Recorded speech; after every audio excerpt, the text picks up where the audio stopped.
Piers picked up the unconscious thief lying over the bench and threw him into the back of the wagon like a bag of grain. He hooked Tully to her yoke, and Cinn and I followed him into the blind alleyway next to the grog blossom. In the early afternoon, there weren't many patrons in the streets. Mum always avoided this part of the docks because of its dangerous reputation. Screams were as common as the caws of seabirds. The thieves' hands and legs were tied to the cart. Piers stood like a hulking statue at the end of the alley, with his arms crossed. "Oh, Master Max, you've nothing to fear from Piers," said Captain Cinn, as if reading my anxiety. "He's a pussycat caught in a lion's body. He loves kids, trust me, but he's not too friendly with people who hurt kids." I'm not afraid. I hope the quiver in my voice didn't betray me. "Well then, let's see what these hooligans have to say about your mum, shall we?" said Cinn with a devilish grin. "What be your names?" Cinn asked the thieves. The portly man spat on Captain Cinn's boot. I stepped back a few feet. "Oh, that's disgusting. What's wrong with you?" The portly man only grinned. My stomach churned at the sight of his rotten teeth. "Come on," prompted Cinn. "Is that any way to greet a fellow thief?" "Huh! You're nothing but a lice-ridden spice pirate. You're nothing like us in your fancy pants. You know nothing about life on the street like me and Slander does." Slander frowned at his companion. "So, your silent partner here is named Slander. And who might you be?" asked Cinn. "None of your business." And the portly man spat again, this time on Cinn's other boot. I held my hand to my mouth. "Oh, stop! That's really gross!" "The boy is a point," commented Cinn. "We can do this all day, and eventually you're gonna run out of spit." "Ego! His name's Ego!" sputtered Slander. "No, why would you do something like that?" asked Ego. "You told him my name. I thought it only fair," said Slander in a high-pitched voice.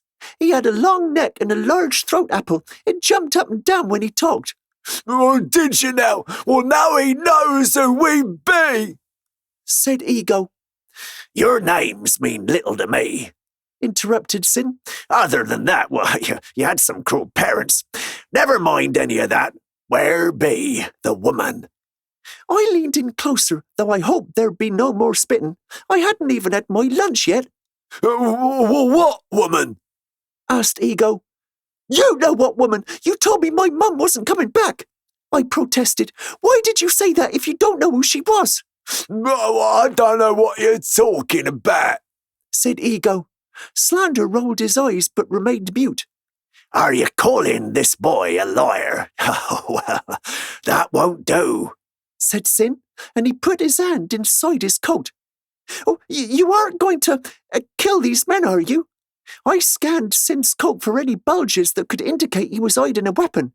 Cinn merely smiled, and Ego and Slander pulled at their restraints. "I mean to do what I need to, Master Max. If it's too much for you, then wait in the street." "No, I can handle it," I quickly replied. You've heard dead men tell no tales. If you kill them, well, they won't be able to tell us where my mum is."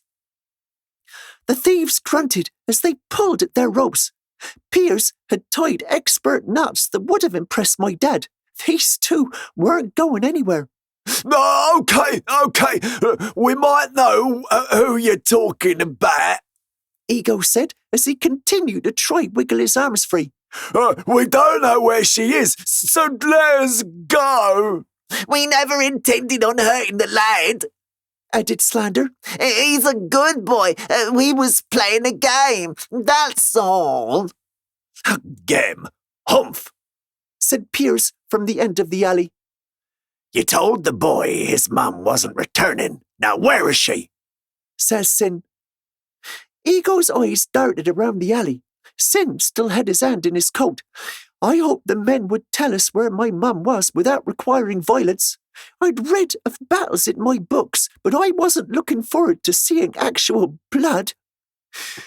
You seem like fine, upstanding gentlemen. I understand times are hard with the guild locking down trade, said Cinn.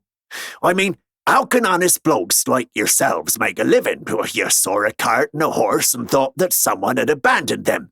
You saw a way to make a few extra gold pieces.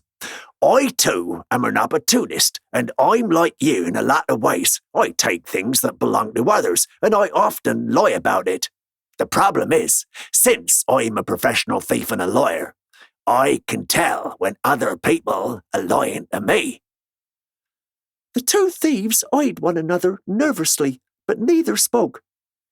Look, I'm a fair man. Ask anyone I've killed.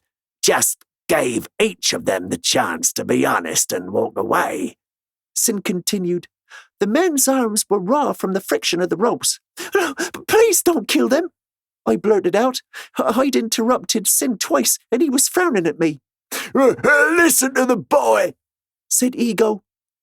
Well, this is your lucky day, because I don't intend on dispatching ye in front of this young lad, said Cinn with a hint of sarcasm.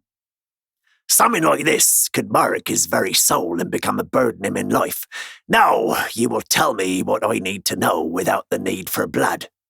Are you ready to talk?